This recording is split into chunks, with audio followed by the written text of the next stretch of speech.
তেখেতৰ গুণানুকীৰ্তন কৰি আত্মনিবেদন কৰা হয়। সেই প্ৰাৰ্থনাৰ দ্বাৰাই আমাৰ আত্মাৰ লগত পৰমাত্মাৰ মিলনৰ পথ প্ৰশস্ত হয়।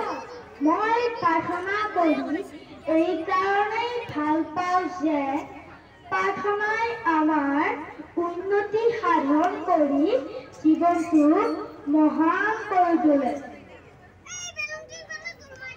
জাতিৰ পিতা মহাত্মা গান্ধীয়ে কৈ গৈছে যে এদিন অনাহাৰে থাকিলেও আমাৰ ইমান অনিষ্ট নহয়, কিন্তু বিনা প্ৰাৰ্থনাই এটা দিন পাৰ হৈ গ'লে আত্মাৰ যথেষ্ট অনিষ্ট হয়।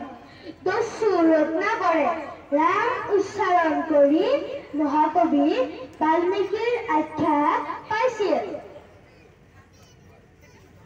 হযৰত মহম্মদ, শ্ৰীমন্ত শংকৰদেৱ, শ্ৰী শ্ৰী মাধৱদেৱ তথা ভক্তসকলে প্ৰাৰ্থনাক উচ্চ আসন দি আহিছে। ফলত নামঘৰ, সত্ৰ, গীৰ্জা, মছজিদ আদিৰ প্ৰাৰ্থনাৰ প্ৰয়োজন হয়। আমি শিশু অৱস্থাৰ পৰাই প্ৰাৰ্থনা কৰি মনৰ পবিত্ৰতা অৰ্জন কৰিলে ভৱিষ্যতে অশুভ বিষয় বাসনাই মন তলাব নোৱাৰে। আমাৰ বিদ্যালয়ত প্ৰৱেশ কৰাৰ পিছতো শুদ্ধ মনে প্ৰাৰ্থনা কৰাটো আৱশ্যকীয় অংশ। আমাৰ ঘৰতো যদি পুৱা গধূলি এগছি চাকি জ্বলাই প্ৰাৰ্থনা কৰো, তেতিয়া অপায় অমংগলে প্ৰৱেশ কৰিব নোৱাৰে বুলি মোৰ বিশ্বাস। এজন সুব্যক্তি ৰূপে প্ৰতিষ্ঠিত হ'বলৈ অন্যান্য দিশসমূহৰ লগতে আধ্যাত্মিক জ্ঞানৰ বহুতেই প্ৰয়োজন।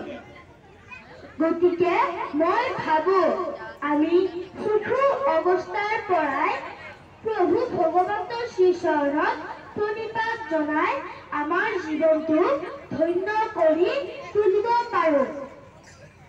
আজিৰ এই মঞ্চত দুআষাৰ ক'বলৈ সুবিধা দিয়াৰ বাবে আপোনাসৱৰ ওচৰত চিৰকৃতজ্ঞ।